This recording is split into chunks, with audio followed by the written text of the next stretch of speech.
Welcome to the first edition of Ethical Articles. Each week, listeners will have the opportunity to hear an audio version of selected articles from Carnegie Council's team of experts. Today, Carnegie Council President Joel Rosenthal shares his latest column in which he identifies 5 key trends that will impact ethics and international affairs in 2023. 5 moments that will shape ethics and international affairs for 2023. How can ethics help us better understand the world in 2023 and the choices we face within it? We must begin by acknowledging reality. Today, leaders and influencers of all kinds portray ethics as a fool's errand and as the cynic's friend. In the words of now bankrupt cryptocurrency executive Sam Bankman-Fried, we must be, quote, really good at talking about ethics because it's a dumb game we woke Westerners play when we all say the right shibboleths and everyone likes us. Bankman-Fried captures something about the spirit of our times, and perhaps we should thank him for his candor. Ethics washing and shameless corruption are real and persistent forces in public life. But this is not the moment to cede the field to the likes of Bankman-Fried. In fact, this is the moment to elevate a counter-narrative that empowers ethics as a force for positive change. This narrative is captured brilliantly by television comedy writer Michael Schur in his book, How to Be Perfect: The Correct Answer to Every Moral Question. Carnegie Council was pleased to have Schur as our featured Global Ethics Day guest this year. In Schur's hands, ethics is a forgiving and life-affirming endeavor. Quote, a big moment in my personal journey was realizing that the question that ethics is asking very broadly isn't what is good and what is bad, but rather what is better and what is worse. It is all on this graded scale. Even the purest of philosophers, the most rigorous and intense philosophers, didn't necessarily believe that you had to be perfect or that you had to nail everything. It was simply, here's a way to make perhaps a better choice than the one you were about to make. End of quote. Okay, if we can't be perfect, how can we do better in 2023? First, we should clarify the virtues we are aiming to meet. In the examples below, I highlight 5 cases where specific virtues are currently being put to the test. Then, as Schur says, we ought to remember that genuine effort matters most. In other words, a real commitment to ethical decision-making. As he puts it in the final chapter of his book, paraphrasing Samuel Beckett, the best advice is to try, miss, then try again, aiming higher. Here are the 5 recent moments that will shape ethics in international affairs in 2023. 1. Martha's Vineyard and the policy of cruelty. One of the most egregious examples of cynicism in 2022 was the decision of Governor Ron DeSantis of Florida to relocate 50 migrants to the small island of Martha's Vineyard in Massachusetts. Citing his opposition to federal immigration policies and his desire to call attention to the ongoing crisis at the southern border of the United States, DeSantis went out of his way to take advantage of vulnerable, homeless people. Seeking to complement Texas Governor Greg Abbott's policy of busing immigrants without warning or coordination to northern cities, DeSantis sponsored flights originating in San Antonio, Texas, with the express purpose of creating a publicity stunt. One need not be a student of Immanuel Kant to realize the ethical breach here. Human beings should never be treated as means to an end, and they should never be stripped of their basic human rights and dignity as they were in this instance. Migrants are humans, not pawns in a political game. These migrants, many of whom are fleeing violence and oppression, deserve better.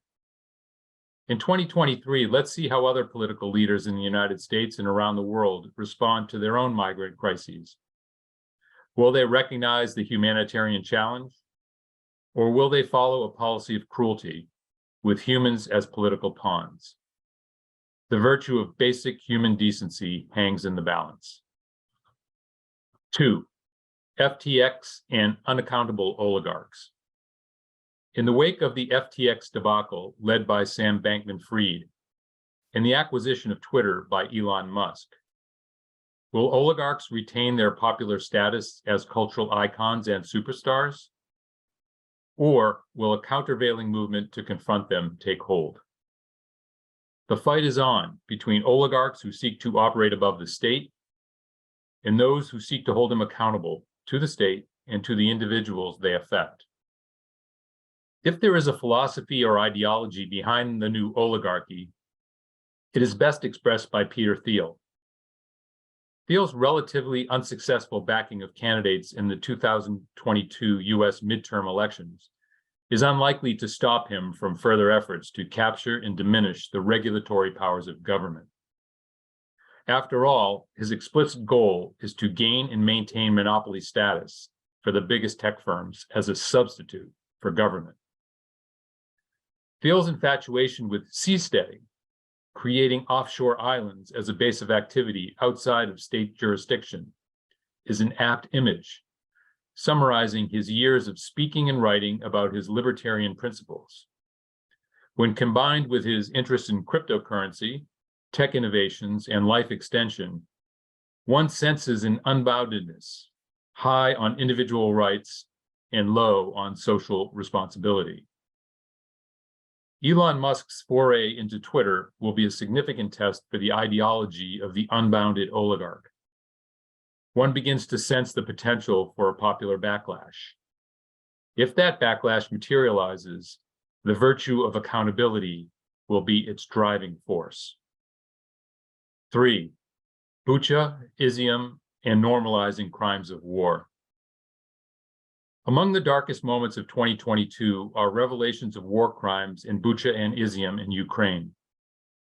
The massacre, torture, and rape of innocent civilians is an extension of months of indiscriminate attacks by Russia on Ukraine. As I speak, waves of missile strikes continue sporadically across Ukraine, with the effect of terrorizing civilian populations and destroying critical infrastructure, including those providing electricity and heat. It is no secret that Russian forces seek to make the Ukrainian population suffer through the freezing cold winter months. One can read dozens of accounts of war crimes, meticulously documented by courageous journalists in the field. But the overarching question remains: are war crimes becoming normalized? Vladimir Putin shows no signs of abiding by any rules of war, and it remains to be seen how the world community will respond. The European Union is now proposing a special war crimes tribunal. How each country responds to this proposal will be a true test of ethics in the coming year. The laws of war are built on the virtues of responsibility and reciprocity. Without such law inspired by these virtues, impunity and barbarism prevail. 4. Taiwan and the gray zone. Henry Kissinger once said that the purpose of diplomacy is to rescue choice from necessity. I have interpreted this to mean, when faced with a dilemma, it is useful to think creatively and to try to expand the range of choices constraining you. This advice is being put to the test as tensions rise over the future of Taiwan. Ambiguity over U.S. commitments to Taiwan's security has been heightened by recent events, including Speaker Nancy Pelosi's August trip to Taipei and the CHIPS Act of 2022, which will begin to move elements of the supply chain of semiconductors from Taiwan to the United States. As the Biden administration pursues its strategy to bolster America's Pacific alliances in its Indo-Pacific strategy, including 5 regional treaty alliances with Australia, Japan, South Korea, the Philippines, and Thailand, ASEAN, the Quad, and AUKUS, the U.S. seems to be moving away from the unilateralism implied in the previous administration's America First policy. However, at the same time, China's rhetoric and growing military capabilities continue to raise tensions in the region. Will these tensions lead to a military confrontation? And if so, how best to deter or mitigate such a possible scenario? One can read widely about wargaming outcomes, and it is indeed wise to understand the changing power dynamic in the region.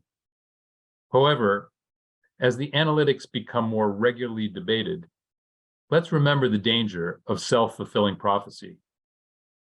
If a potential conflict in Taiwan is militarized at its inception, there will be little or no chance for creative thinking and action in the gray zone of diplomacy.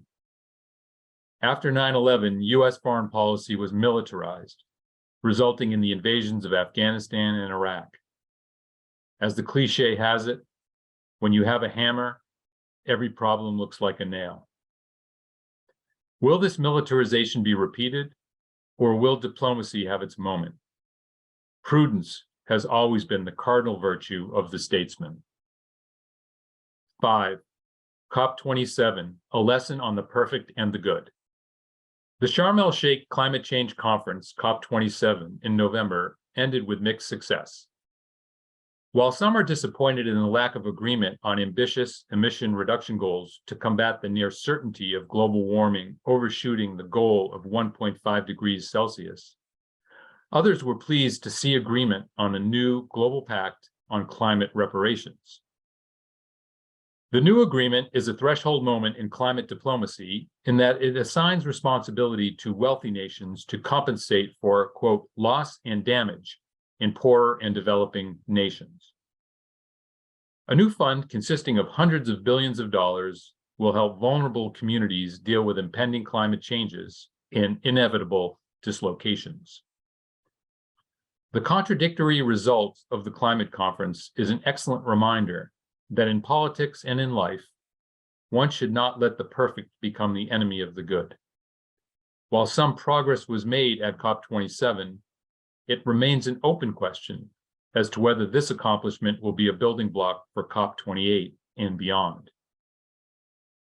Accepting and building on partial success is an underappreciated virtue.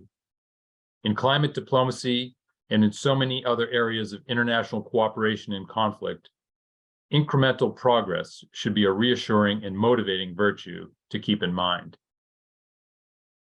The year to come. An essential feature of ethics is that it is a universal way of thinking.